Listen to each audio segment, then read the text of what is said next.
Bonsoir tout le monde. Est-ce que vous m'entendez bien? Oui, ok, joli. Je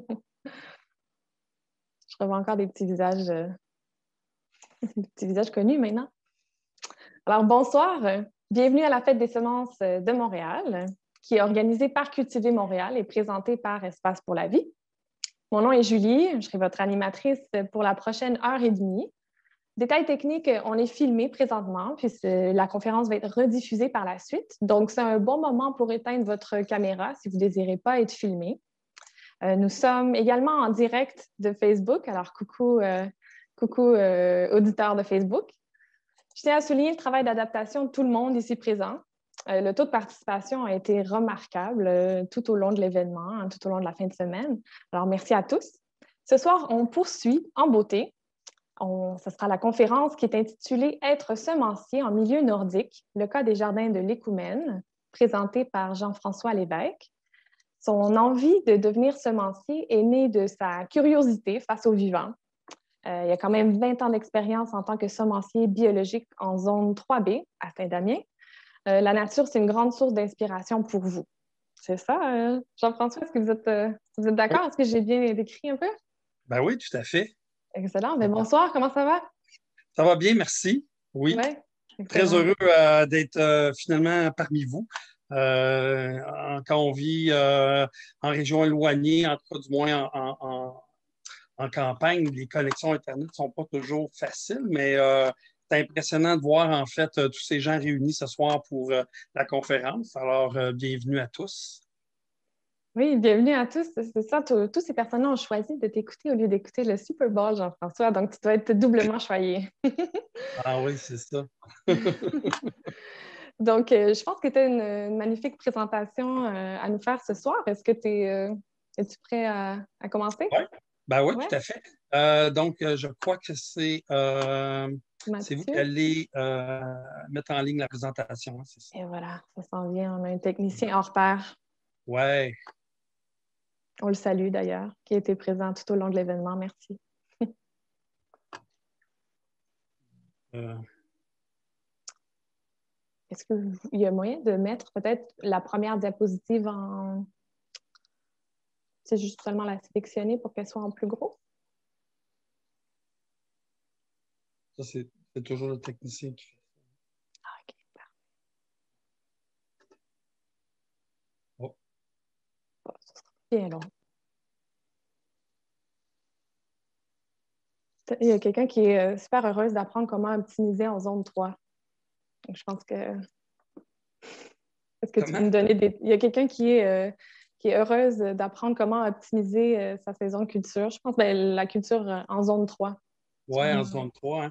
Hein. C'est sûr que ben, nous, quand on a parti de notre projet il y a une vingtaine d'années, c'était plutôt le hasard qui fait qu'on s'est ramassé en zone 3 parce que c'est toujours un peu le défi, c'est de trouver une terre, un lieu en fait où on peut s'enraciner, où on peut expérimenter, cultiver. Alors, la vie a fait qu'on s'est trouvé en zone 3.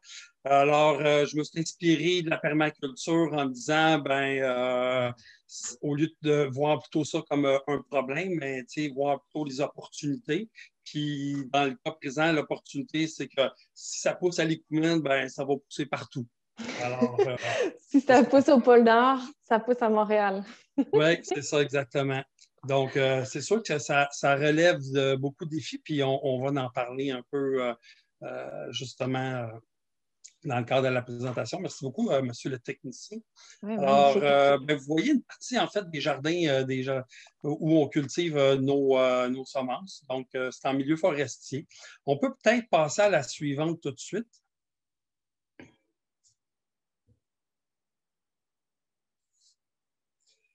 Donc, quand on parle, en fait, ou quand je parle des jardins de l'Écoumène, quand je raconte aux gens un peu comment je décrirais le lieu, j'aime bien dire que, dans un premier temps, les Koumènes, c'est un laboratoire. C'est un lieu, en fait, où on expérimente la permaculture. Donc, nous, on est arrivés il y a une vingtaine d'années. Il n'y avait absolument aucun bâtiment, aucune infrastructure. Alors, il a fallu qu'on aménage, qu'on design, qu'on installe des infrastructures pour justement se permettre de pouvoir habiter sur les lieux. Donc, la terre, ben, actuellement, on a une 130 hectares de terrain. On en cultive pour la production de semences 3 hectares. On intervient, je dirais, sur à peu près une dizaine d'hectares en incluant là, les chemins forestiers, une forêt nourricière, puis différents lieux où on expérimente aussi des concepts là, comme ça, les jardins forestiers. Donc, qu'est-ce que ça nous a permis de réaliser ou comment ça nous a permis d'entrevoir justement la création d'un milieu de vie par la permaculture? Bien, c'est que la permaculture, en fait, j'aime bien la manière qu'on conceptualise les choses, c'est-à-dire qu'on dissocie pour mieux rassembler les dimensions spatiales et les dimensions temporelles. Donc, l'espace, les structures, les fonctionnalités, comme produire de l'énergie, produire l'eau, l'électricité.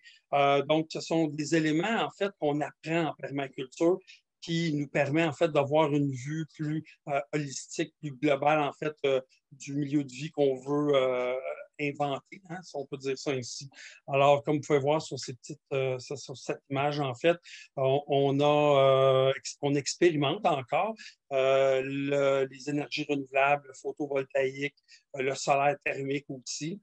Pendant plus d'une dizaine d'années, on n'était pas relié au réseau d'Hydro-Québec, mais finalement, on a fait le choix de se reconnecter parce que ce n'était pas la production qui était le problème, en fait, c'était plutôt le stockage. Donc, ce sont tous des choses qu'il faut, en fait, là, analyser puis tenir compte, en fait, pour pouvoir habiter comme on le fait. Juste peut-être pour préciser pour ceux qui ne sont jamais venus à l'Époumen, mais on est enclavé du chemin principal. On est presque à 1 kilomètre là, dans la forêt. Donc, c'est sûr que ça nécessitait en fait une meilleure compréhension justement des choix qu'on a faits. Quoi dire d'autre? Oui, effectivement, zone 3B, on l'a évoqué tantôt, ce qui caractérise en fait le lieu par des saisons courtes et des nuits froides. Je pense qu'on peut passer tout de suite à la seconde diapo. Alors, on aborde encore une fois l'aspect aménagement, occupation des lieux. La permaculture, ça nous permet finalement de concevoir le tout comme des écosystèmes. J'aime bien dire aux gens que, puis des fois, ils me trouvent drôle quand je dis cette chose-là, mais moi, je ne cultive pas des plantes, je n'élève pas des animaux, je gère des écosystèmes. Donc, j'essaie de tenir compte en fait, des caractéristiques d'un écosystème parce que c'est ça qui nous permet justement d'avoir une meilleure vue d'ensemble sur les différentes composantes puis les différentes possibilités aussi d'un lieu. Je vous explique brièvement. L'écosystème, c'est une unité qui peut avoir différentes échelles. C'est une unité qui est fonctionnelle. On dit que c'est l'unité de base dans la science de l'écologie. On retrouve à l'intérieur d'un écosystème, ben, on peut les subdiviser en deux groupes. Tantôt, j'ai évoqué le fait qu'il y a des dimensions qui relèvent de l'espace, puis d'autres du spatial. Donc, dans l'écosystème, dans la science de l'écologie, on parle des biotopes, en fait, ce sont des unités à l'intérieur des écosystèmes qui ont comme principale caractéristique d'être plus uniforme, d'avoir des conditions, en fait, des conditions, quand on parle de conditions, on parle de la luminosité, les températures, le vent, le type de sol, son pH, l'hydrologie, en fait, tous les éléments qui composent l'écosystème. Alors, donc, il faut en fait avoir cette vue d'ensemble-là, cette compréhension-là au niveau spatial, donc des écosystèmes. C'est comme ça que nous, on gère en fait nos infrastructures. Il y a une deuxième dimension aussi qu'on retrouve dans les écosystèmes. On appelle ça les niches en écologie, mais souvent la niche fait référence au milieu naturel. Donc aujourd'hui, on préfère de parler plutôt de services écosystémiques. On parle sensiblement de la même chose, à la différence près que les services écosystémiques sont orientés davantage vers les besoins humains, donc nos propres besoins. Et eux relèvent des dimensions temporelles. Donc, on entend souvent parler du spatio-temporel, mais c'est exactement ça que je suis en train de vous décrire, en fait, dans les écosystèmes des jardins de l'Icoumen. Alors que ce soit notre atelier où on produit nos semences, qu'on les ensage, qu'on fait la commercialisation, que ce soit une serre, que ce soit la forêt, que ce soit les jardins eux-mêmes, ben, l'ensemble de tous ces écosystèmes-là fonctionnent toujours selon ces principes que je viens de vous parler. Et ce qui les caractérise également aussi, ben, c'est les flux, c'est-à-dire l'énergie en fait qui circule, que ce soit entre les relations humaines, entre les relations entre le lieu, nous, les fonctionnalités que ces lieux-là ont. Dans certains cas, les fonctionnalités, ce sont nous qui les mettons en place. Dans d'autres cas, ce sont des fonctionnalités qui relèvent de la nature elle-même. Donc, c'est à nous, en fait, à contribuer et à mettre en valeur ces fonctionnalités-là. Les insectes pollinisateurs, la biodiversité, en fait, ce sont des très bons exemples, en fait, de services écosystémiques qu'on peut mettre en place dans un modèle comme celui-là. Alors, le grand défi, en fait, de ce laboratoire ou ce terrain de jeu-là, ben, tu sais, parce que, écoutez, j'aime bien dire que ce qui nous inspire, c'est la nature, puis sans rentrer dans un discours ou des idées plutôt comme spirituelles, ésotériques, tout dépendant comment vous voyez la chose, tu sais, mais la nature, ça a été créé par Dieu. Tandis que nous, on essaie de reproduire des modèles qui s'inspirent de la nature avec les qualités et les défauts, les réussites ou les échecs, en fait, on peut en conclure. Donc, un laboratoire comme le Jardin des Coumènes, bien entendu, doit inclure les dimensions écologiques, comme on vient de vous les expliquer, mais également une dimension économique, bien entendu, parce que au-delà, en fait, de l'écosystème naturel qu'on vous présente à l'Icoumen, il y a aussi un écosystème économique, en fait, qui nous permet, en fait, de gagner notre vie, qui permet aussi de pouvoir partager, faire travailler du monde, puis faire fonctionner, en fait, les échanges qu'on peut avoir entre nous sur une base économique. Alors, tout ça pour vous dire que au moment où on a décidé de créer l'entreprise des Jardins des Coumènes, bien, il y avait ces deux dimensions-là qui étaient sur lesquelles on s'est inspiré, c'est-à-dire l'écologie et l'économie. Alors, je vais prendre une petite gorgée d'eau. J'ai une petite question pour toi. Vas-y, Julie. Oui.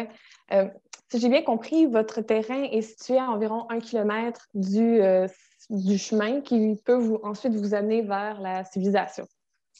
Oui, exactement. Donc, est-ce que vous êtes autosuffisant ou vous faites comme plusieurs kilomètres pour aller à l'épicerie? Vous avez une grosse production. Qu'est-ce que... Oui, bon, écoute, dans la... Ce qui nous sépare de la route, c'est un chemin forestier d'à peu près 800 mètres, là, pas tout à fait 1 kilomètre. Okay. Donc, c'est sûr que les services municipaux, ils ne se rendent pas jusque chez nous. Donc, l'entretien du chemin l'hiver, comme l'été d'ailleurs, c'est nous qui devons assumer ça. Et, mais pour le reste, je veux dire, on a quand même des véhicules. Je veux dire, on vit un peu comme tout le monde. On a quand même fait le choix d'avoir un véhicule électrique, un à essence, dépendant des distances à lesquelles on doit se déplacer. Mais on aime bien, en fait, tout ce qui concerne les énergies renouvelables, effectivement. Alors, notre site est autonome en partie depuis, en fait, les 10 premières années, on n'était pas relié à Hydro-Québec, mais on s'est rendu compte que ce qui était euh, le moins fonctionnel, c'était le stockage. Donc, on avait une génératrice qui devait partir régulièrement. Alors, on a opté pour faire évoluer notre système en se connectant en fait à Hydro-Québec. Donc, maintenant, nos systèmes sont sur le solaire le jour, quand il y a du soleil. Puis lorsque la nuit arrive, ben, c'est Hydro-Québec, en fait, qui alimente nos infrastructures. Donc, toute l'énergie qui est utilisée à l'Écoumène passe par un système de batterie là, qui est soit maintenu en charge par le soleil ou par Hydro-Québec. Donc, c'est un petit peu comme le meilleur des deux mondes, mais je dois vous avouer que la génératrice, je n'étais plus capable. Donc, ça, c'était, à un moment donné, il n'y avait plus de raison de faire fonctionner ce genre d'équipement-là. Sinon, ben oui, on va, comme tout le monde, on va aussi à l'épicerie. C'est sûr que d'un point de vue alimentaire, on a nos réserves de racines, d'oignons, de patates. On a des trucs dans lesquels on cultive. Cette année, on a plein de poulets qu'on a élevés tout l'été. Mais puis on encourage en fait des petits commerces locaux. L'extension, on achète le pain de Geneviève, qui est notre voisine dans le village. Sinon, ben, écoutez, on fait comme la plupart des gens, on va à l'épicerie aussi. Là, je veux dire, on vit quand même tous dans le même monde, là. Mais on essaye, on fait des efforts dans la mesure du possible, bien entendu, pour être le plus autonome possible. Parfait, ça répond bien à ma question. Il y a quelqu'un, je pense, qui a visité votre terrain qui mentionne que votre chemin est un petit peu étroit. Ah! Mais que ça vaut la peine, ça vaut le déplacement. Oui, vous direz, ben, en fait, on va dire à la personne, parce que là, je ne sais pas de qui on parle, mais on a agrandi notre chemin. L'automne dernier, effectivement, on a entrepris des travaux. Puis, fait que quand vous reviendrez à l'Écoumène, vous allez constater qu'on a amélioré le chemin. Effectivement, c'est assez étroit OK, avant. voilà. Mm. Est-ce que tu veux poursuivre avec ta présentation ou Oui, ben, on peut voir, on peut continuer, on peut répondre aussi à des questions. Moi, j'ai. En fait, les diapos, c'est pour à la fois vous montrer un peu à quoi ressemblent les jardins des Coumans, puis en même temps, ben, garder le fil. Mais on peut poursuivre, monsieur le technicien, donc j'ignore Mathieu? Mathieu. OK. Alors, donc, qu'est-ce qui nous a amené, en fait, à être semencier? Avant de répondre à la question de qu'est-ce que ça implique d'être semencier en milieu nordique, en fait, qu'est-ce qui nous a amené à être semencier? C'est que moi, en fait, le jardinage, l'horticulture, c'est ma passion. Alors, depuis que je suis jeune, je jardine. Mes parents sont français, ils ont vécu la guerre. Il y a toujours eu des potagers chez nous. J'ai toujours aimé jouer dans la terre. C'est quelque chose qui est naturel chez moi. Par contre, que j'aime, ou en fait, ce que je déteste, c'est vendre des légumes.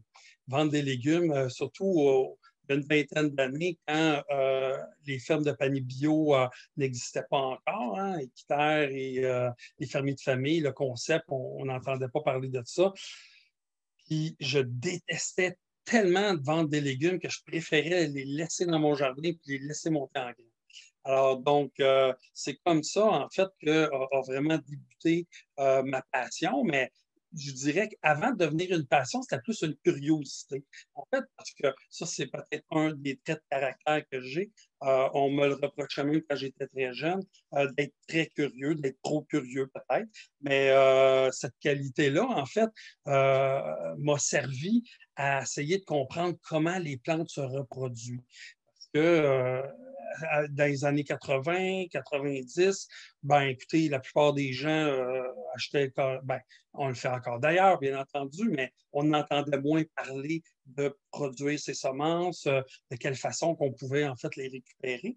Bref, c'est ça, on laissait monter en graines nos laitues, on récoltait les fruits. C'est comme ça qu'a débuté en fait le projet. Et puis, ben, bon an, mal an, on a en fait, on a quitté la ville parce que dans ces années-là, avant d'arriver à Saint-Damien-de-Brandon, dans la Nodière, on habitait la région de Charlemagne, près de Repentigny, pour ceux qui connaissent un peu la région. Donc, quand on a trouvé notre laboratoire, en fait, à Saint-Damien, ben, on a commencé à expérimenter. On avait un petit jardin d'à peu près 50 pieds par 1000 pieds. On aménageait, qu'on allait visiter les fins de semaine avant d'arriver à s'établir à temps plein. Donc, c'est là qu'on a constaté, en fait, la difficulté d'amener à terme, en fait, du moins pour les semences, en zone 3B, on a vraiment vu qu'il y avait facilement 2 à 3 semaines de moins au printemps là, de chaleur, puis que le froid arrivait 2 à 3 semaines plus rapidement à l'automne. Donc, c'est de là aussi qui nous est venue l'idée de faire des essais. Et puis, ça nous a permis de découvrir en fait des organismes qui préservent des vieilles variétés comme Seed Save Exchange aux États-Unis, Cocopelli en Europe.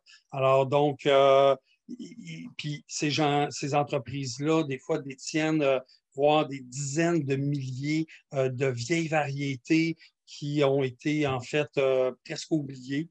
Alors, nous, ben, on a fait des tests. On plantait des dizaines de variétés de melons, des dizaines de variétés de poivrons, et puis pour l'ensemble, en fait, des espèces qu'on cultive dans le potager, pour finalement arriver à valider ceux qui avaient des bonnes caractéristiques, donc des gènes qui étaient adaptés, en fait, pour ces conditions-là.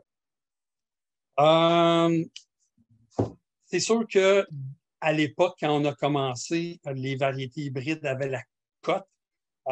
Puis j'aimerais en profiter peut-être pour vous décrire un peu qu'est-ce qui les caractérisait. En fait, c'était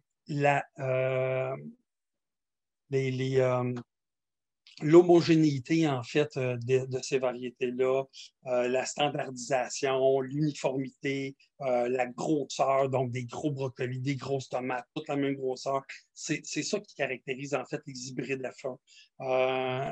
Et par contre, l'inconvénient des hybrides F1, c'est qu'on ne peut pas récolter les semences.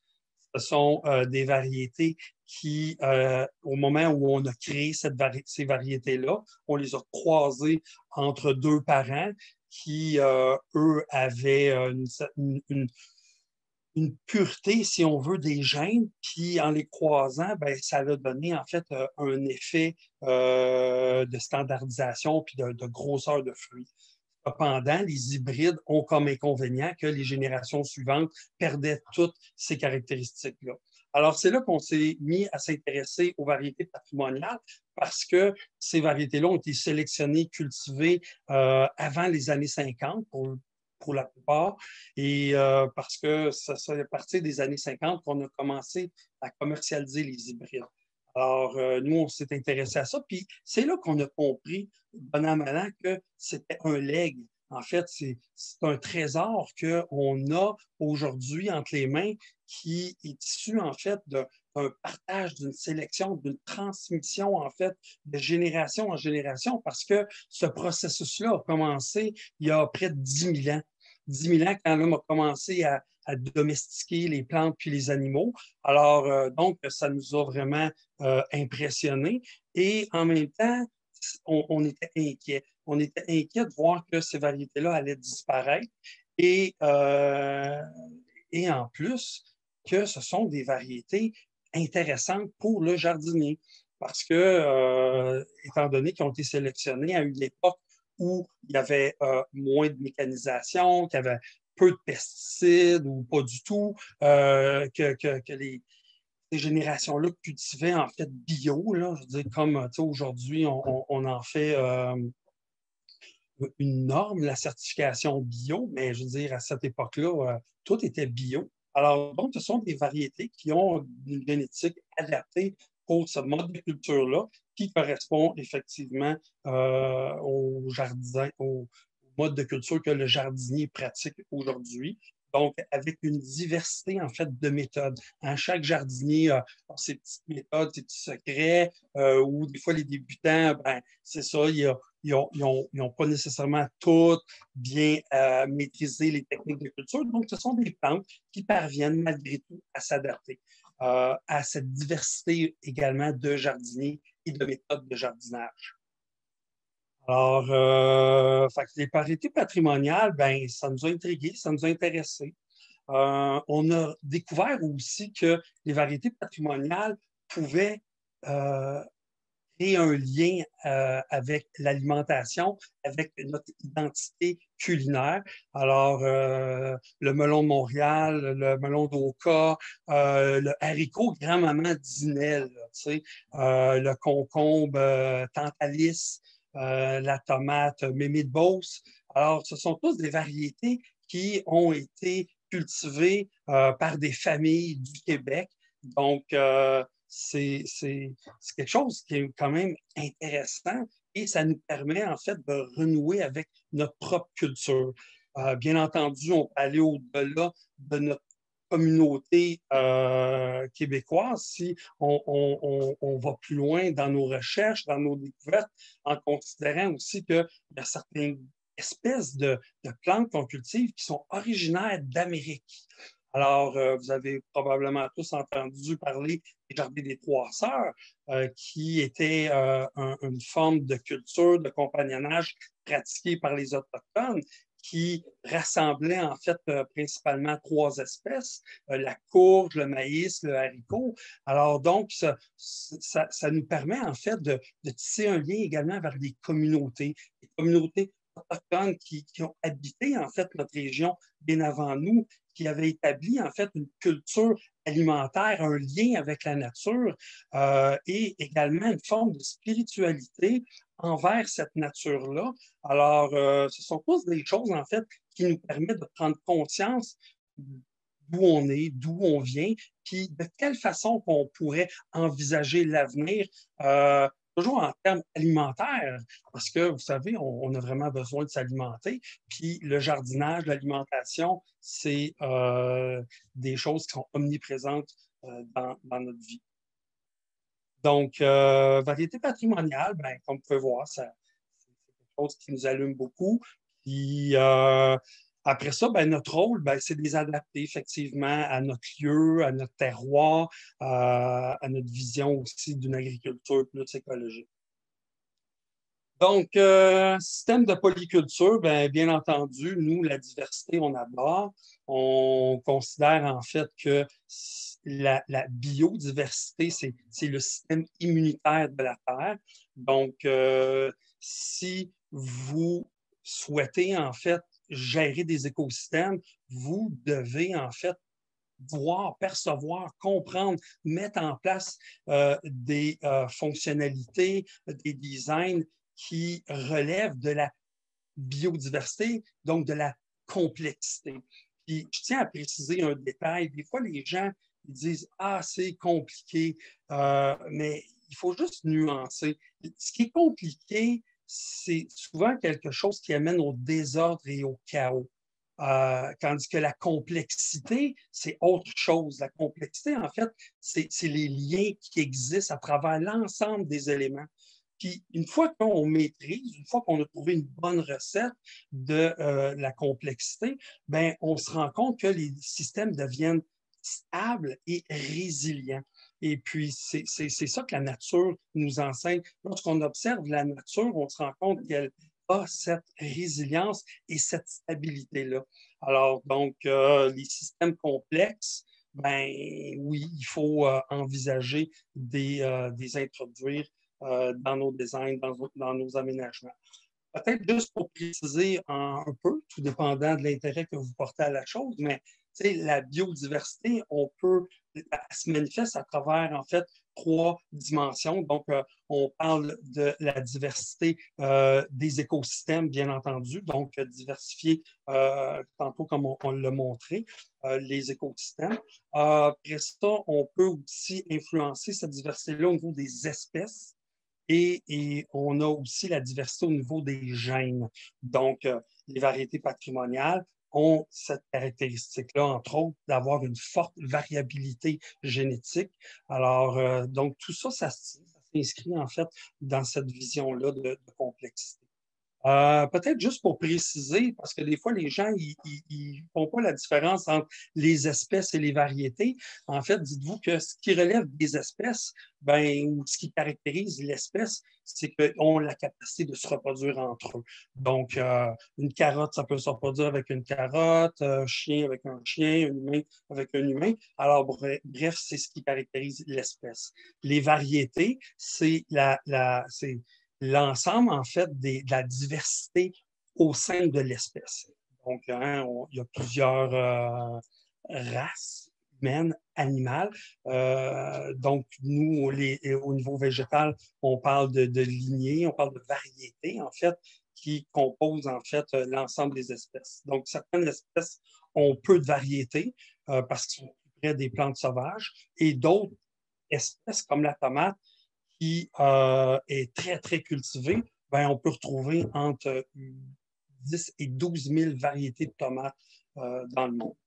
Donc, voici. Fait que c'est un peu comme ça, en fait, que les choses se déroulent à l'Écoumène par rapport au rôle de semencier. J'avais le goût de te Puis, demander, oui, Jean-François, qu'est-ce qu'on voit là, sur l'image ici? Là, on voit un cher employé qui a l'air vraiment heureux. Tu as combien d'employés, justement, qui travaillent avec toi? donc là, c'est Louis-Pierre, en fait, là, pour parler un peu de la photo, c'est Louis-Pierre, en fait, qui est en train de procéder à l'extraction des semences de tomates. Donc, vous savez, au début, on faisait ça manuellement. Dans les livres, nous montons la coupe en deux, on tâte la tomate pour en extraire le jus et les semences. Ça a rendu à une certaine échelle, ben, on utilise des équipements. Dans ce cas-là, c'est une épineuse à raisin qu'on a trouvée, en fait, dans une boutique qui vend du vin.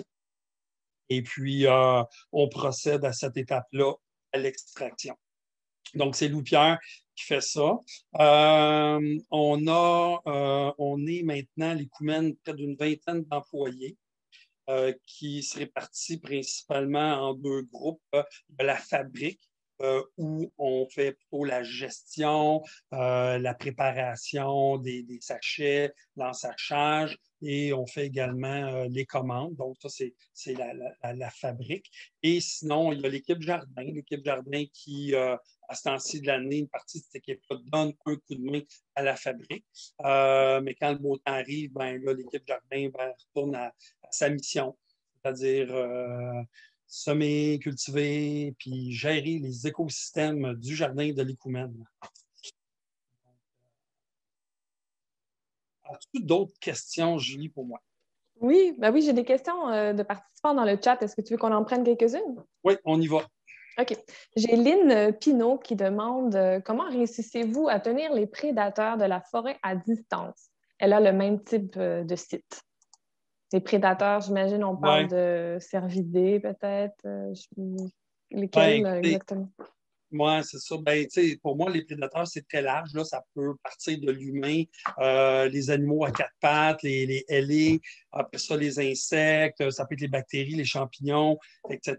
Bref, Les mais prédateurs, pour qui, c'est ça? Mais... ouais, ben c'est ça. Donc, mais comment on fait? C'est sûr que la diversité est toujours de mise. Puis, des fois, il peut avoir, selon à qui on s'adresse. Je vais vous donner un exemple.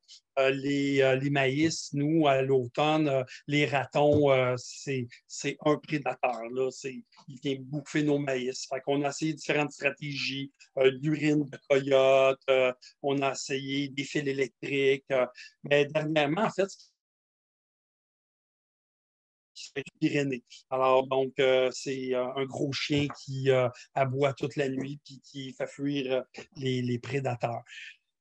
Non, ben écoutez, quand c'est des insectes comme la pierrite du chou, exemple, qui est un insecte, un petit papillon, ben à ce moment-là, on utilise différentes stratégies. Ça peut être des fois des protecteurs, des barrières, en fait, là, comme des toiles, barrières mécaniques. On utilise aussi la lutte intégrée. On achète des micro-organismes qui viennent parasiter, en fait, ces insectes-là. Puis, tu sais, c'est sûr qu'on commence toujours de façon qui crée le moins d'impact possible là, dans nos écosystèmes, dans notre environnement. Et puis, des fois, ben, tu sais, il faut pousser un peu plus loin en appliquant, ça peut être des produits biologiques comme le BT pour certaines chenilles. Mais tu sais, bon, quand on fait usage de produits comme ceux-là, ben, c'est sûr qu'on n'envoie pas ça at large. On cible vraiment, on s'assure de bien connaître l'écologie, la biologie, en fait, des prédateurs. Mais bref, à bien y penser, je pense que c'est ça que je pourrais te donner comme conseil. Tu sais, la première étape, lorsqu'on parle de prédation ou des prédateurs, ben, c'est de savoir à qui on a affaire. Tu sais. Renseigner sur son mode de vie, est-ce que c'est un insecte nocturne, diurne, son mode de reproduction. Vous savez, juste une petite anecdote, il y a, quand j'habitais la région de Repentigny, au printemps, j'ai appliqué un beau compost dans mon jardin pour me rendre compte, en fait, quelques semaines plus tard, qu'il était infesté, en fait, de vers gris. Alors, c'est sûr qu'on peut sortir la tiraille puis essayer d'empoisonner tout ça, mais quand j'ai procédé, comme je disais tantôt, j'ai fait des recherches, j'essaie de comprendre en fait le cycle de vie, ben, je me suis rendu compte que j'avais moi-même créé le problème parce que à l'automne, vers le mois d'août, les noctuels, c'est-à-dire les papillons, donc l'adulte, on les rencontre fréquemment le soir parce qu'ils tournent alentour des ampoules, adorent aller pondre dans les composts. C'est pour eux un milieu idéal, tu sais. Donc, fait que j'ai participé moi-même à mon problème. Donc, fait que ça nous permet par la suite, quand on comprend bien tout ça, de faire des meilleures actions, des meilleurs gestes, puis d'éviter en fait de créer des problèmes. Je ne sais pas si j'ai répondu à la question, mais tout ça passe quand même par une certaine expérimentation, puis aller chercher des connaissances aussi.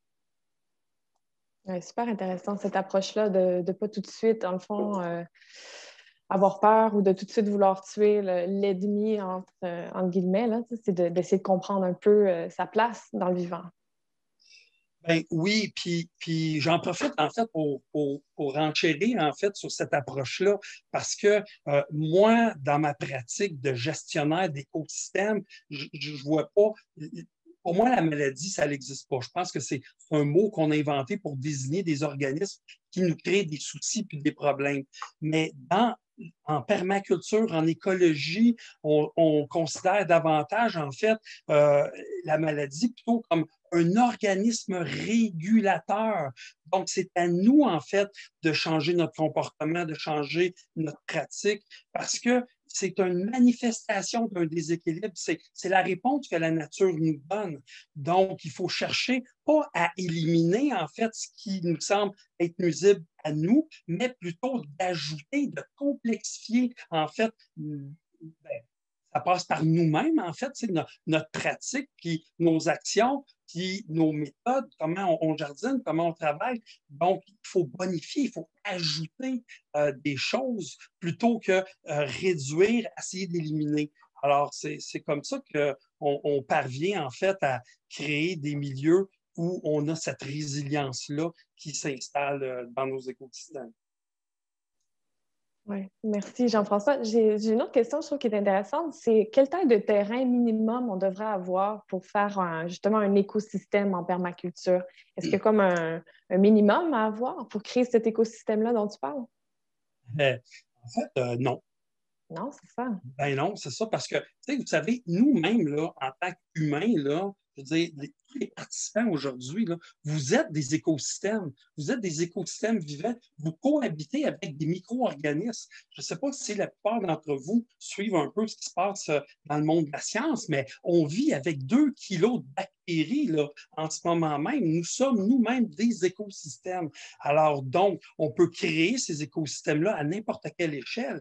Un smart pot de de 30 cm de diamètre, on pourrait, un peu comme à l'image du bonsaï, créer ce micro-écosystème-là. Et puis, la Terre elle-même est un méga écosystème, en fait.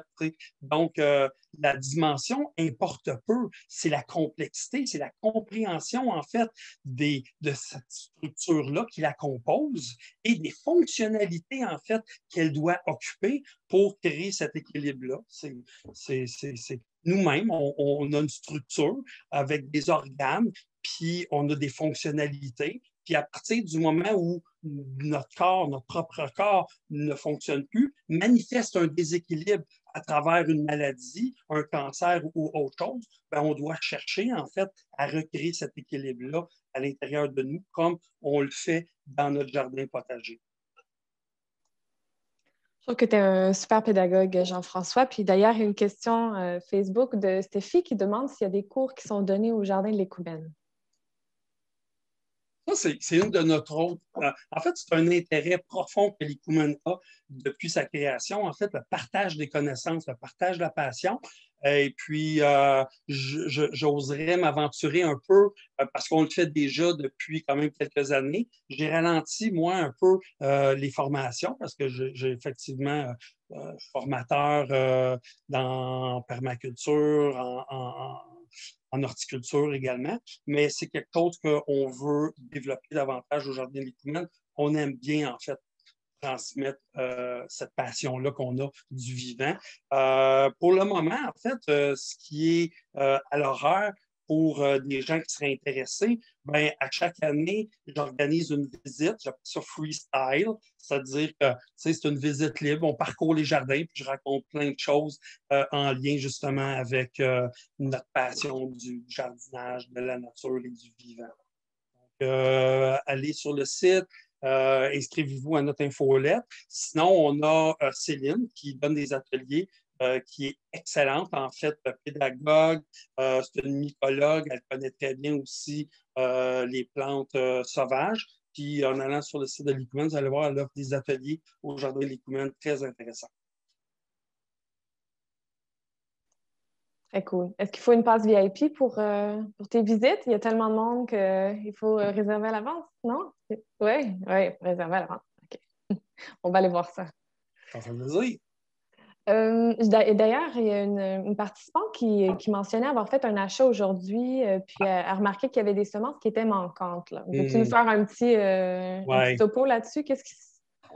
Ah, écoutez, c'est vraiment, c'est du jamais vu, en fait.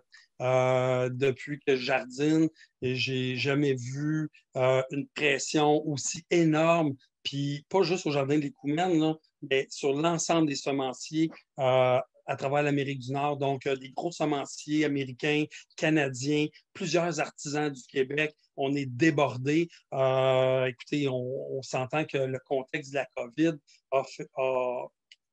ce contexte-là crée une pression énorme. C'est fou. Nous, on l'a vécu l'année dernière, vers le mois de mars, au moment où ça s'est manifesté.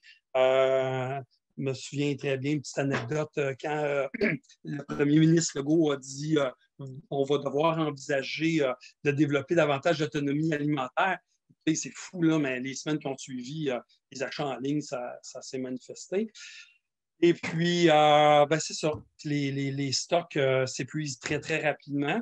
Par contre, la bonne nouvelle, c'est qu'on a maintenant 4 nouveaux semenciers. En fait, 2 nouveaux, mais on avait déjà 2 autres. Donc, on a 4 semenciers qui vont produire des semences pour les jardins de l'Écoumène. Nous, on rajoute 1 hectare supplémentaire de production de semences pour la prochaine saison. Donc, on ne baisse pas les bras, on lève nos manches, comme on dit, puis on va poursuivre en fait notre mission là, de préserver, puis produire et partager en fait ces semences-là.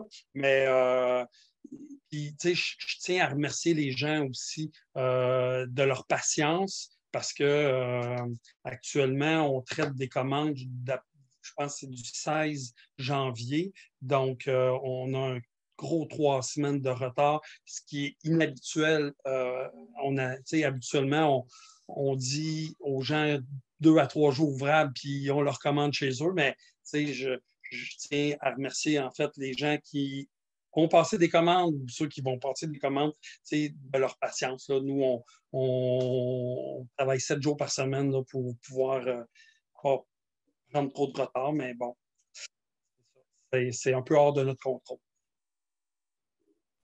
Ouais, vous travaillez fort. Je vous remercie d'être là d'ailleurs avec nous, prendre le temps de répondre aux questions de tout le monde. Là, tout le monde est super privilégié. Merci. Ben, écoutez, en fait, c'est moi qui privilégie. Moi, là, à chaque année, les fêtes de semences, c'est un moment qui me permet en fait de prendre contact avec les jardiniers. Puis j'adore ce moment-là. C'est beaucoup de travail, c'est des grosses fins de semaine, mais c'est important pour moi. Cette année, ben, on le fait de façon virtuelle. C'est sympathique. C'est sûr que c'est pas le même contact. J'aime raconter les histoires des légumes. J'aime répondre aux gens. J'aime aussi comme inspirer les gens. Fait que, mais bon, que vous soyez là ce soir virtuellement, pour moi, ça me réchauffe le cœur. Puis je suis vraiment heureux. Merci beaucoup, en fait, de nous soutenir. Puis surtout, ben, d'assumer un rôle aussi comme nous, on tente de le faire, de gardien des semences. Donc, là, je ne sais pas. Je t'amène ailleurs. Là. J'ai une question de Natacha Vadnet. Oui. On doit compter combien de temps pour pouvoir dire que notre plantation est bio quand on achète un plant de fruits ou légumes ou un autre qui aurait subi des traitements d'engrais chimiques ou produits chimiques achetés au commerce? Ben, écoutez, en fait, l'idée, en fait, du bio, hein, bio, ça veut dire vivant. Alors, c'est à partir du moment où vous avez une plante que vous considérez qu'elle n'a pas évolué, n'a pas grandi dans des conditions bio, ben, écoutez, mettez-y du compost, mettez-y des engrais organiques. En fait, c'est le vivant. Sans rentrer trop dans des détails complexes, mais ce qui fait en sorte, quand on dit que c'est du bio, c'est parce qu'on active un processus biologique de nutrition de la plante. Donc, on permet en fait aux matières organiques de se recycler via les micro-organismes. Quels micro-organismes participent à ça? Ben, les mycorhizes, les bactéries, les protozoaires, à la limite même les virus. Je veux dire, tous ces microbes-là qui sont dans le sol font partie, en fait, de ce qu'on appelle la chaîne trophique du sol. Bon, si vous préférez, la chaîne alimentaire du sol. Donc, ça permet le recyclage. Et puis, là, la plante va être en mesure d'absorber, en fait, des éléments nutritifs qui viennent du vivant.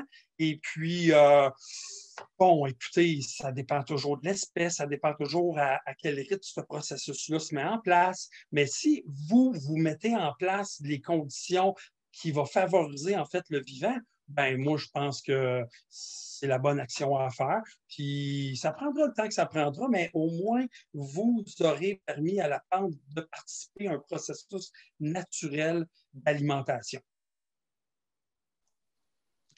Merci. Il y a Claude Lacasse qui se demande l'origine de la tomate blanche de Québec.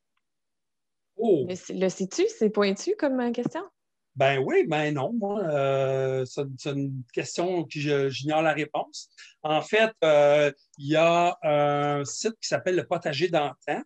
Celui qui s'occupe de ce site-là, c'est Michel Richard. Il se passionne beaucoup pour l'origine des plantes. Donc, peut-être aller visionner le site de Potager d'Antan, peut-être qui a effectivement cette plante, cette tomate-là, en fait, sur son site. OK, parfait. Merci. Bonne référence. Peut-être que quelqu'un de l'organisation pourrait le glisser dans le chat. Merci. Oui. Il y a plusieurs personnes, en fait, 3 personnes qui aimeraient t'entendre sur le biochar. Le biochar. As-tu des trucs à nous raconter sur ça? Écoute, le biochar. Oui, tout à fait. En fait, ça, c'est comme ma nouvelle passion, le biochar. Le biochar, en fait, c'est pour moi, là, quand j'ai commencé à l'utiliser, surtout dans les cultures en contenant comme les spartotes, j'ai eu comme une espèce de révélation. En fait, ça a fait comme wow, le chaînon manquant. Puis je vous explique. C'est que ce que je vous ai tantôt expliqué par rapport à la chaîne trophique du sol, donc la chaîne alimentaire du sol, qui est un processus naturel de recyclage des matières organiques. Puis quand on parle de recyclage, ben, ça veut dire qu'il y a ultimement, à la fin de la chaîne, ben, il y a des éléments nutritifs que la plante est capable d'absorber. Bon, mais pour que ça fonctionne bien, on doit avoir justement cette microflore-là dans le sol. Nos pratiques de jardinage, en fait, impliquent en fait une perturbation. Puis là, j'ouvre une petite parenthèse là, parce que, tu sais, avant tout, dans ce processus de gestion d'écosystème que j'ai expliqué au départ, nous, en fait, il faut admettre un détail, nous sommes des perturbateurs. Hein? On est vraiment bon pour, tu sais, comme foutre le bordel. Et puis, nos pratiques agricoles ou horticoles ou de jardinage en font partie. C'est-à-dire que lorsqu'on cultive dans des plantes, c'est-à-dire dans des pots, ben, il faut irriguer. Ben, quand on irrigue, ben, on lessive. Et puis, quand on lessive, ben, il y a un lexivia, en fait, qui va être généré ou sortir du pot. Bref, les pratiques qu'on utilise ne permettent pas de conserver la vie qu'on essaie de créer dans le sol. Donc,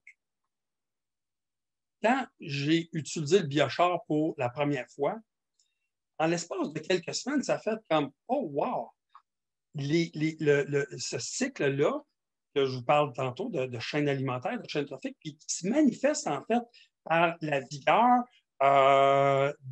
puis de la bonne santé des plantes, ça a été pour moi vraiment une révélation.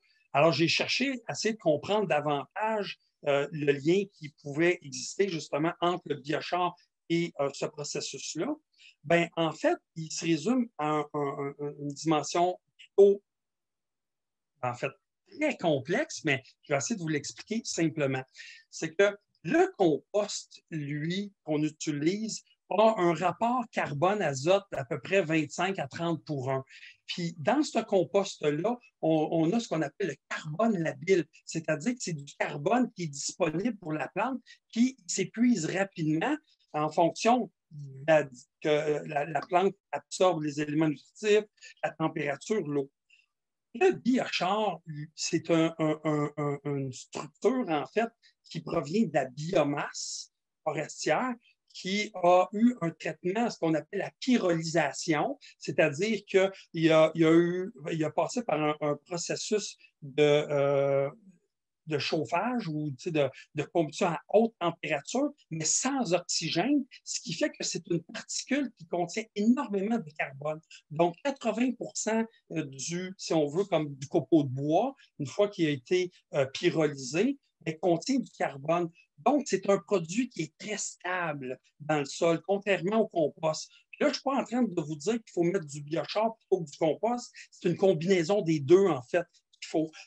Que le rôle du biochar, en fait, de la manière que nous, on l'utilise à l'Écoumène, c'est vraiment pour créer un habitat, un biotope, une niche, ou si vous préférez, un condo 7 étoiles, là, tu sais, genre le penthouse full équipé, là, pour justement nos micro-organismes. Parce que cette particule de biochar-là est très stable, elle ne se désagrège pas ou son carbone labile est très faible. Il y a peu de mouvement, en fait, de carbone et ça procure un endroit pour un genre de refuge, en fait, à la fois pour les mycorhizes, les champignons, les bactéries, les protozoaires et autres micro-organismes qui vivent dans le sol. Donc, c'est vraiment l'usage que nous, on en fait, qu'on a découvert. Outre ça, outre ces capacités en fait de soutenir la vie dans le sol, ben, des chercheurs comme Suzanne Allaire Sébastien Lange de Biopterre qui ont fait énormément de recherches sur les caractéristiques physiques et chimiques du sol, c'est-à-dire du biochar dans les sols, qui se sont révélés très utiles. Ben, nous, c'est vraiment sa capacité à soutenir la vie qui est notre principal intérêt pour l'usage du biochar. Une petite gorgée. Oui, ça se voit que c'est ta nouvelle passion. Ben oui, écoute. C'est super intéressant. Ah ouais, maintenant, le biochar, on aime bien en mettre un peu partout. Puis, s'il y a des gens qui s'intéressent au biochar, on est vraiment en processus de recherche avec Bioterre. On a un projet de 3 ans sur la caractérisation des micro-organismes dans le sol avec un usage de biostimulants et compagnie. Et puis là, cet été, ça va être la deuxième année de la recherche. On fait ça au Jardin des Graines avec Bioptère. Et puis, ben c'est ça, on l'utilise, on essaie de mieux comprendre en fait ses applications, ses usages. Si vous allez sur le site de Jardin des Coumènes, vous allez voir dans le haut à droite, là, c'est écrit en vert Biochar. Donc, vous avez un lien vers toutes sortes d'informations. Puis, on essaie d'expliquer du mieux qu'on peut, en fait, comment on peut l'utiliser parce que c'est bon, on peut garder ça simple, là, mais c'est quand même, on peut rendre ça complexe aussi, l'usage du biochar, mais on peut l'utiliser soit directement au semis, on peut l'utiliser dans les contenants, on peut le mélanger en fait avec des composts ou autres matériaux en fait. D'amendement ou d'engrais. Et puis, on peut l'appliquer aussi directement au sol, soit à l'automne ou au printemps très tôt.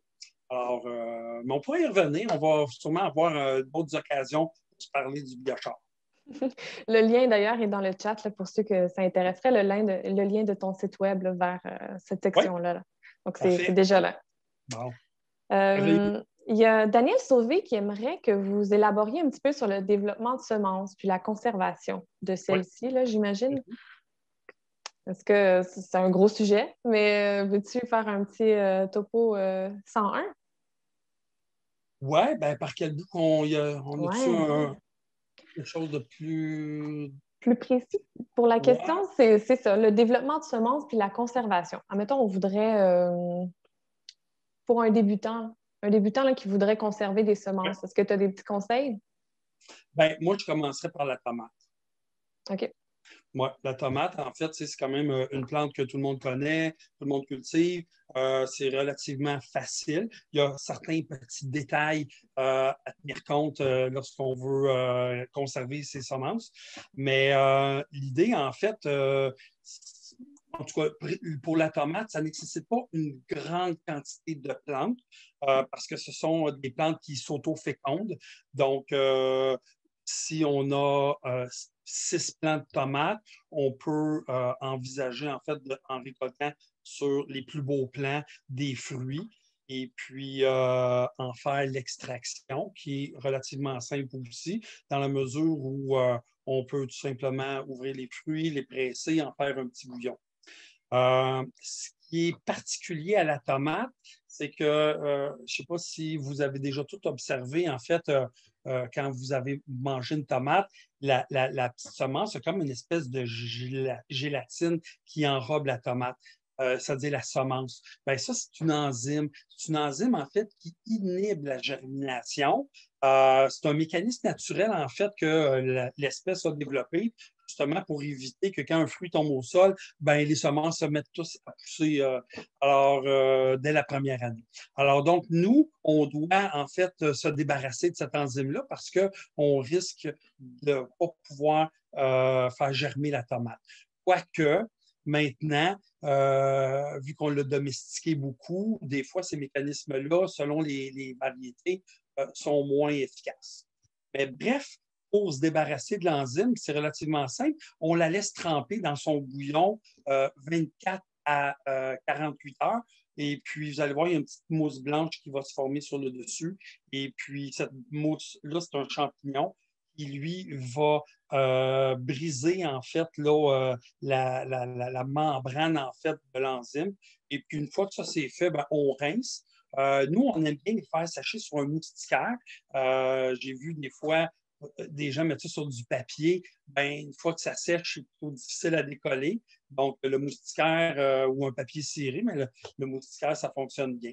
Une des choses, en fait, importantes qu'on oublie et qu'on néglige, ben, c'est de prendre des notes. Prendre des notes sur les plantes qu'on a cultivées, c'est-à-dire dans quelles conditions, la quantité, y avait-tu des particularités au niveau des goûts, des saveurs, est-ce que la plante a démontré une bonne capacité de résistance aux maladies ou toute autre information qui serait utile parce que hein, la mémoire, c'est une faculté qui oublie, bien entendu. Alors, donc, une fois qu'on a bien fait ça, puis que nos semences sont sèches, moi, je recommande de les conserver au frigo dans un contenant hermétique. Et puis, les conditions d'entreposage, ben, c'est ça, c'est frais. Donc, noirceur également, puis à l'abri de l'humidité. Donc, le frigo, c'est parfait. Donc, les tomates, c'est intéressant pour débuter. Parfait, merci. Il y a Martine Moyen qui demande quels sont les moyens de la nature qui vous ont permis de trouver les conditions favorables aux cultures en zone 3. Est-ce que vous avez des variétés chouchou là, pour cette zone-là? Ben, écoutez, il n'y a pas de secret particulier, là, je veux dire, c'est d'essayer. Hein, c'est très empirique, en fait, l'horticulture, le jardinage. Il faut faire des essais. Puis des fois, plus que sur un an, des fois, tu sais, la chance du débutant, comme on dit, des fois, ça peut fonctionner une saison, une autre saison, ça ne fonctionne pas. Mais bon, tu sais, si vous voulez une liste de plantes faciles à cultiver, encore sur les jardins des Coumènes, on a un petit pictogramme, en fait, qui est associé à chacune des espèces ou chacune des variétés dans la section jardinons, qui s'appelle le guide du pouce vert, qui va nous permettre d'identifier si c'est une culture facile, moyennement facile ou plutôt difficile. Donc, ça, c'est peut-être une chose que notre jardinière débutante pourrait s'inspirer. Puis ce qui est le fun, en fait, là, sur le site de l'Écoumène, quand on clique sur le petit icône en question, donc culture facile dans le guide du pouce vert, ben, il y a une nouvelle page qui va apparaître et ce seront tous les plantes qui auront la même caractéristique, donc culture facile, qui vont apparaître sur la page. Alors, elle pourrait s'inspirer, en fait, de ces variétés pour les cultiver. C'est aussi précis que le poivron, en général, ce n'est pas une plante qui est nécessairement facile, mais on a identifié à travers nos collections une en particulier qu'on aime bien dire le poivron du débutant, comme le poivron douil. Donc, le douil est considéré dans les poivrons comme le plus facile. Donc, ça peut aider quelqu'un. Oui, merci. Il y a quelques mains levées. Je vais céder la parole à Yannick Rio. Oui. Est-ce que vous aimeriez réactiver votre micro? Yannick? Je vais laisser un petit moment. Des fois, ça prend un petit moment d'adaptation. Réactiver le micro. Sinon, on pourrait passer... On va passer à Bruno Maillard en attendant. Ah, Bruno était prêt. Oui, bonjour. Bonjour. Bonjour, merci pour la super présentation. Là, moi, ce que je me demandais au niveau de la gestion de l'énergie, là, vous êtes en milieu un peu éloigné, puis est-ce que tout ce qui est les serres passives, serres solaires passives, est-ce que c'est quelque chose que vous avez construit dans vos différentes installations pour essayer justement d'avoir une autonomie énergétique là? Ben, en fait, on essaie toujours effectivement d'optimiser le volet énergétique. Donc, tout ce qu'on peut appeler serre passive ou, tu sais, en fait, toute infrastructure, équipement, c'est toujours utile. Cependant, étant donné que nos activités, des fois, se prolongent en saison à l'automne ou ils débutent plus tôt au printemps, on doit toujours envisager ce qu'on pourrait appeler un plan B, c'est-à-dire une source d'énergie plutôt conventionnelle pour venir compenser, en fait, Okay. les moments où il y aurait moins d'énergie. Puis encore là, ça dépend toujours de nos besoins. Tu sais, si nous, à l'Écoumène, on est une entreprise, donc on doit en fait répondre à un calendrier de production, on a des engagements auprès de fournisseurs, de clients. Fait que c'est comme pas toujours simple et facile de se fier uniquement aux énergies renouvelables, en fait, Ouais. du moins sous notre climat à nous. Là. Ouais. Mais l'idée en arrière aussi, c'est pas juste que ça coûte moins cher, mais ça, on le vit actuellement. Si on peut mettre en place des équipements qui nous permettent de réduire les gaz à effet de serre, ben écoutez, c'est déjà aussi un geste intéressant, pas juste individuellement, mais comme expérimental aussi, parce que on cherche de différentes façons à réduire notre empreinte écologique. Puis je dois avouer humblement, on n'est pas parfait, là, à l'Écoumène, c'est expérimental, mais au moins, on a, je dirais, le souci, puis de faire des essais, d'essayer, en fait, différentes situations. Donc, mais si c'est pour un usage uniquement domestique, ben, à ce moment-là, les enjeux sont moins difficiles à rencontrer. Puis, fort probablement que si on maîtrise bien, en fait, des techniques de base, comme le solaire passif, l'orientation, accumuler, en fait, de la chaleur, c'est des choses qui sont envisageables. OK. OK. Merci.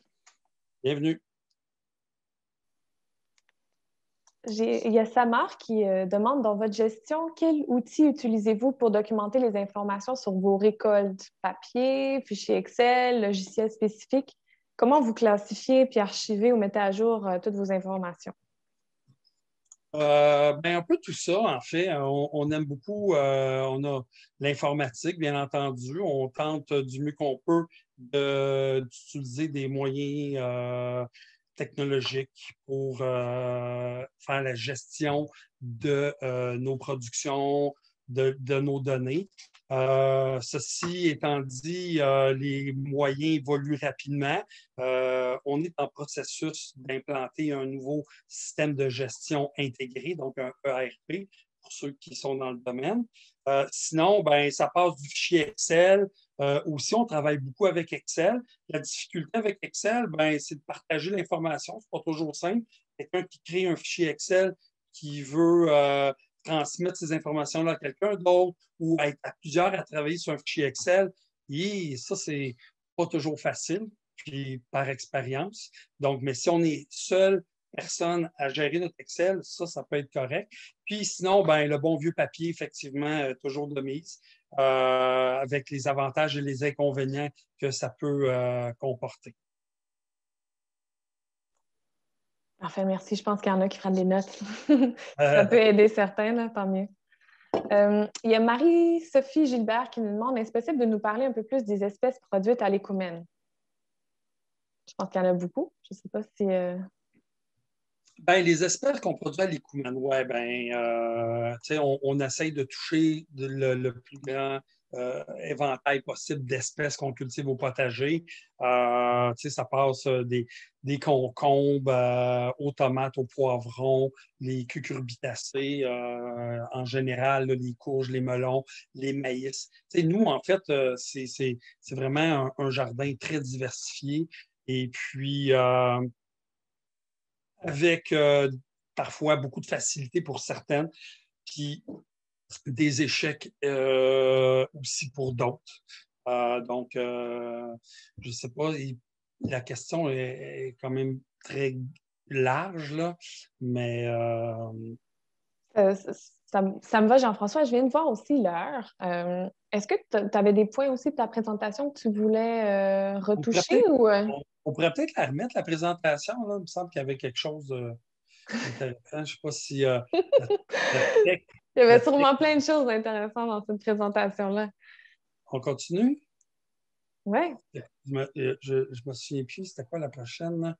Ah, les structures, oui, c'est ça. Ben, ça peut répondre en fait un peu en partie à différentes questions liées à ce qu'on cultive, puis comment on parvient aussi en zone 3B à tirer notre épingle du jeu.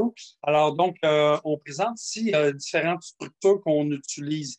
Bon, des serres, des mini-tunnels, des systèmes d'irrigation. On travaille aussi avec des systèmes de soutien.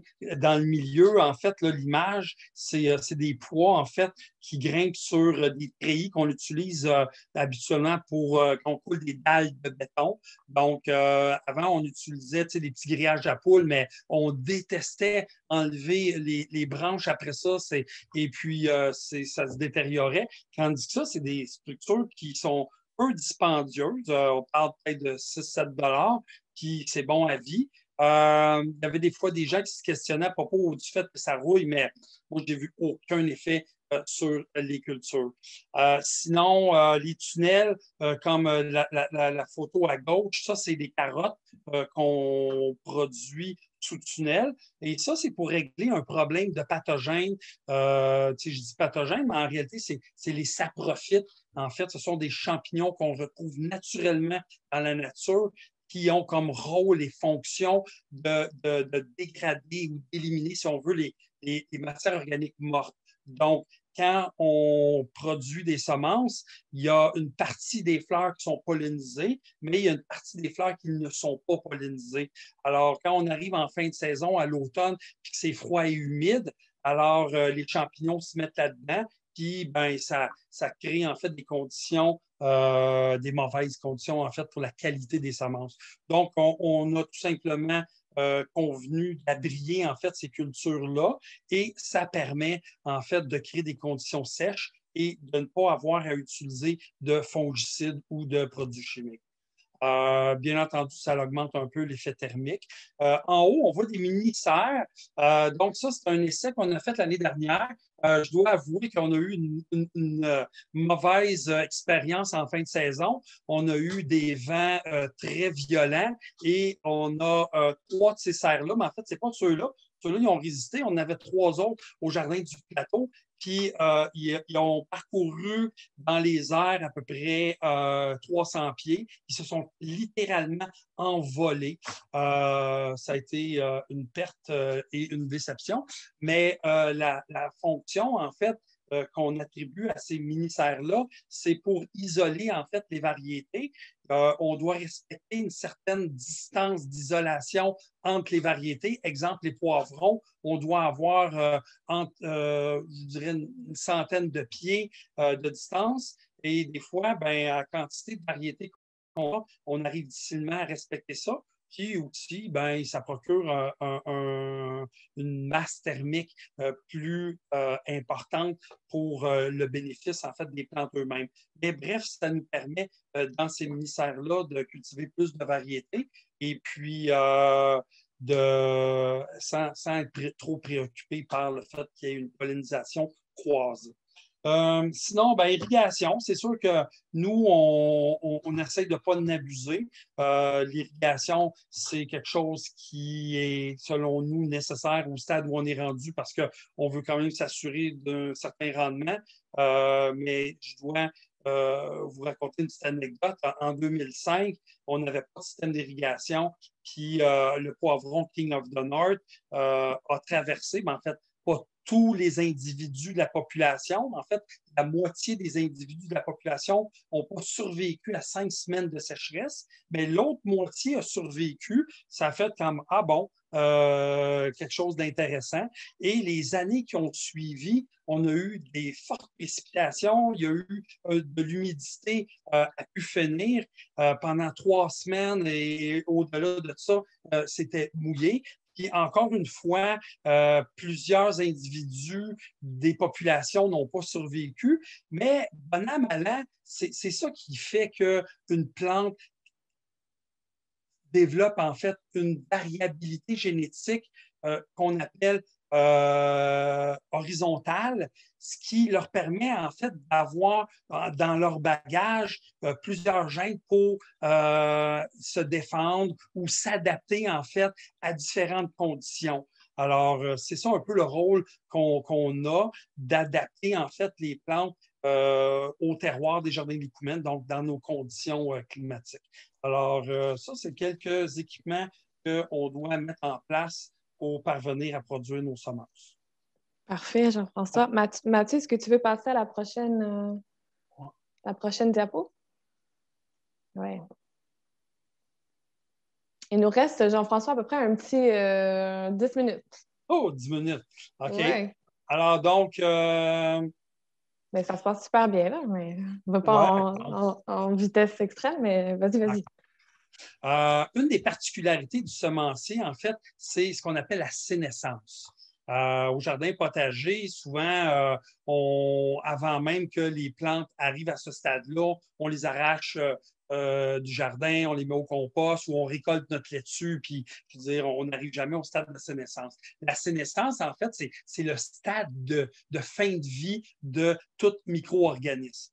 Alors, donc, quand on arrive en sénescence, bien entendu, qui est conjugué avec une fin de saison. Donc, la luminosité a diminué, l'intensité, les températures, l'humidité a augmenté. Donc, tout ça, c'est propice, en fait, ce qu'on appelle les maladies. Alors, vous l'avez compris, en fait, nous, au Jardin de l'Écoumène, la maladie, pour nous, ça a peu de signification. On aborde plutôt la chose sur la gestion des micro-organismes. Et plus précisément, en fait, dans ce contexte-là, ce qu'on découvre, nous, à cette période de sénescence-là, ce sont principalement les saprophytes.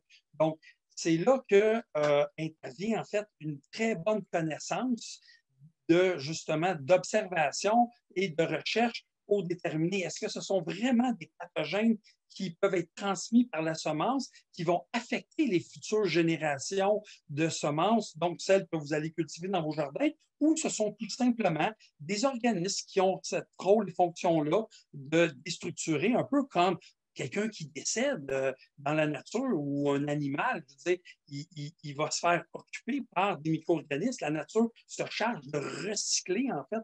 C'est de ça qu'on parle, en fait, quand on parle des saprophytes, de la gestion des micro-organismes. Alors, donc, c'est sûr que ça peut prendre différentes formes. Ça peut prendre la forme de champignons, de bactéries, comme dans le cas de la photo qu'on retrouve à droite, le maïs. Celle-là est particulièrement intrigante parce que, voyez-vous, au tout début, je pense qu'on parlait justement des prédateurs. On a réglé, en fait, dans le cas du maïs, je vous l'ai dit tantôt, le cas des ratons laveurs par notre montagne des Pyrénées. Mais cette année, ce qu'on a eu comme surprise ou comme mauvaise surprise, c'est des populations de jets bleus. On n'a jamais vu autant de jets bleus à l'Écoumène que l'année dernière. Je ne sais pas si c'est un effet justement des changements climatiques parce qu'on observe dans certains cas une diminution de la faune puis de la flore en général, mais du moins, en tout cas, les jets bleus, eux autres, ça n'a pas l'air à les affecter. Au contraire, ils semblent vouloir occuper une niche importante. Et c'est eux autres, cette année, qui ont créé le plus de dégâts dans le cas de nos maïs. Ça a été une autre déception, je vous avoue. Puis là, par la suite, une fois que les épis sont ouverts par les oiseaux, c'est là qu'on se rend compte que les fameux saprophytes, alors, peuvent prendre place. Puis c'est là que ça crée des mauvaises conditions, puis ça génère des mauvaises conditions de sommeil. Sinon, écoutez, c'est ça, c'est ce que ça peut avoir de l'air. On voit également au Jardin de l'Écoumène maintenant de plus en plus de géotextiles. Puis c'est pas parce qu'on trouve ça beau, mais dans un contexte comme le nôtre, où la main-d'œuvre est quand même plutôt rare. On n'a pas une culture entrepreneuriale où on a accès facilement à des gens qui aiment désherber. Hein? Dans notre jardin, ça, c'est bien le fun. Mais donc, on aura toujours le choix, mais on utilise cette stratégie-là de mettre en fait des géotextiles pour limiter en fait le développement des mauvaises herbes. Je dois quand même vous avouer que sur les bandes, on utilise un plastique. Puis autour de ça, une fois qu'on a mis le compost et tout ce qui favorise la vie, il y a des plantes qui aiment vraiment ça. Les micro-organismes, curieusement, prolifèrent très bien autour de ces toiles-là. C'est un peu paradoxal, mais bon, c'est quand même ça la réalité. Alors, il faut s'adapter, il faut trouver des stratégies, il faut essayer de rentabiliser aussi, en fait, tous ces processus, toutes ces activités-là. Bien entendu, on est passionné, on aime ce qu'on fait. Il faut aussi qu'on tire notre épingle du jeu d'un point de vue économique. Hein. C'est une réalité aussi qui est pour la nôtre. Alors donc, somme toute, on y arrive. Vous réussissez très bien, je pense. Vous faites ça avec brio. Ben, écoute, on essaye. Oui, vous êtes bon, vous êtes bon. Non, mais on a toujours des choses sur lesquelles on doit s'améliorer. Il n'y a pas une année, en fait, où on ne s'améliore pas sur certains aspects. Fait que ça veut dire qu'à chaque année, on se rend compte qu'on n'est pas si bon que ça à chaque année, mais à chaque année, on devient meilleur. Mais c'est ça qui est quand même l'intérêt, c'est infini. On n'aura jamais fini d'apprendre et de s'améliorer. Vous êtes humble, vous êtes humble. Jean-François, est-ce qu'il y a une diapositive que tu aimerais pour ton mot de la fin? Qu'est-ce que tu en penses? Il nous reste un petit 5 minutes pour conclure la conférence. Il reste quoi, en fait, comme diapo? Je pense qu'il en reste une dernière. Là. Je pense qu'il en reste peut-être 2, 3. Les mauvais coups, les bons coups. Oui, c'est ça. Ben, en fait, tu sais, ça, c'était intéressant, mais rapidement, en fait, les moins bons, les moins bons coups. Les oignons, c'est notre passion. On devient. En fait, le dispositif qu'on met en place, ça doit faire plus de 6 ans qu'on l'élabore puis qu'on le perfectionne. Donc, on est rendu à un stade où on est confiant faire des productions de plus grande dimension. Et puis, ça, c'est vraiment très intéressant dans le cas de l'oignon. Les courges, ben, on expérimente aussi différentes variétés de courges. On aime ça, mais c'est plutôt complexe parce que les courges aiment beaucoup la chaleur. Puis sinon, les moins bons coups, ben, le kale. Le kale, on a plutôt de la difficulté à produire du kale. Puis mon hypothèse, qu'on cherche à améliorer, c'est le fait qu'on mange un peu de kale, mais à quantité de plants qu'on met en terre pour produire des semences, il faudrait qu'on soit comme addict, il faudrait qu'on en mange à tous les jours, ce qui n'est pas le cas. Parce que quand on mange le kale, on doit enlever les feuilles, ce qui permet de lignifier en fait les cotons. Puis nous, on ne fait pas ça. On a plutôt de la difficulté à produire du kale. Ça, c'est un de nos défis. Puis il y avait l'autre avant aussi, là, je pense qui était quand même intéressant. Oui, celle-là. Trouver l'équilibre. C'est dommage parce que quand on a monté le PowerPoint, on n'a pas pensé, mais en fait, c'est l'ikigai qui est la source d'inspiration pour maintenir cet équilibre-là entre justement l'économie, le social, la culture, la vie personnelle, puis la biodiversité, en fait. L'écologie, l'économie, ce sont, je l'ai dit dès le départ, les deux prémices qui ont inspiré les Jardins des Coumènes. Après ça, la culture, le social. Et Dieu sait, la famille, la vie personnelle, la conjointe, puis nous-mêmes, en fait. Mais il faudrait que tu mettes ça, Julie, comme lien, en fait, dans le chat. C'est Ikigai, I-K-I-G-A-I. C'est japonais. Puis lorsqu'on parvient à trouver cet ikigai-là, c'est là que les gens peuvent penser qu'on est fou. Puis peut-être, oui, un peu. Ça, je n'ai pas de souci à ce que les gens pensent que je suis fou. Moi-même, des fois, je me trouve moi-même un peu fou, mais c'est une belle folie, en fait. C'est une folie, en fait, qui donne un sens à la vie parce que c'est ça qui est important. Puis moi, le jardinage, le contact avec la nature, cette quête de comprendre comment le vivant fonctionne sur cette planète, c'est ça qui donne un sens à ma vie. Puis ultimement, vous me payez pour faire ça. Fait que quoi demander de mieux que être gardien des semences, puis de partager cette passion-là avec vous. Merci, on a mis Ikigai dans le chat. Yep. Ouais, je te remercie, Jean-François, énormément. On sait que tu as un horaire du temps super chargé. Merci d'avoir pris le temps d'être avec nous. C'était le dernier événement de la Fête des semences. Puis moi, je suis absolument choyée d'avoir eu la chance d'animer plusieurs fois aux questions, puis les conférences avec des invités vraiment remarquables. J'ai appris beaucoup, puis j'ai pu découvrir, c'est ça, j'ai des invités qui sont incroyables. Merci à tous les participants, aux organisateurs également, les participants qui étaient vraiment au rendez-vous là, de façon assidue. Justement, si vous avez envie là, de continuer à apprendre sur ce sujet-là, je vous invite à la Fête des semences de Québec. C'est du 27 février au 8 mars. Prenez ça en note. Et puis la bonne nouvelle, c'est que c'est en ligne, c'est en mode virtuel aussi. Puis c'est organisé par le Réseau d'agriculture urbaine de Québec. Donc, c'est via le réseau d'agriculture urbaine de Québec que vous pourrez avoir accès aux informations là, pour pouvoir suivre la Fête des semences de Québec. Donc, je vous remercie. Je te remercie encore, Jean-François. Merci à toi. Merci à ton équipe. Merci. Oui, ça fait plaisir. Je remercie d'ailleurs mes collègues, mes partenaires de Cultiver Montréal. Je vois qu'il y a Sarah qui est là. Est-ce que tu veux faire un petit salut? Merci à Cultiver Montréal. Merci à tout le monde.